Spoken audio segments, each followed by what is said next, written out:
Pemirsa, pemerintah Kota Palembang melalui Dinas Pariwisata akan kembali melaunching kalender of Charming Event Palembang tahun 2024 dengan tema Collaboration of Diversity.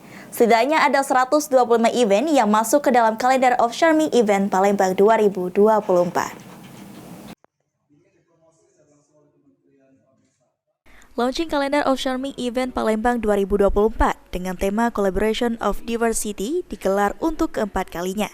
Disampaikan oleh Kepala Dinas Pariwisata Kota Palembang, Sulaiman Amin, mengatakan, launching digelar hari Sabtu dengan jumlah 125 event atau mengalami peningkatan dari tahun 2023 yang hanya 107 event. Dari event-event ini diharapkan akan meningkatkan angka kunjungan ke Palembang. Dan dengan meningkatnya kunjungan ke Palembang dapat meningkatkan perputaran ekonomi, terutama UMKM, dan menambah pendapatan Kota Palembang.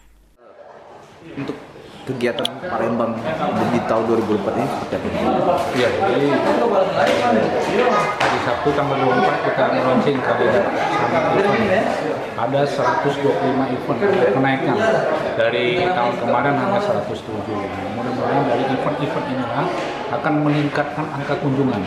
Kita berharap semakin ramai Palembang dikunjungi dengan event-event yang ada, semakin banyak juga perputaran ekonomi terutama bagi UMKM dan menambah pendapatan. Sulaiman menambahkan, tahun ini perlombaan perahu bidar masuk ke dalam kalender event Nusantara yang diselenggarakan pada bulan Agustus. Dan dengan adanya event ini, diharapkan dapat meningkatkan angka kunjungan ke Kota Palembang dari tahun sebelumnya yang hanya 2.011.058 menjadi 2,5 juta di tahun 2024. Ilham Wahyudi, PAL TV.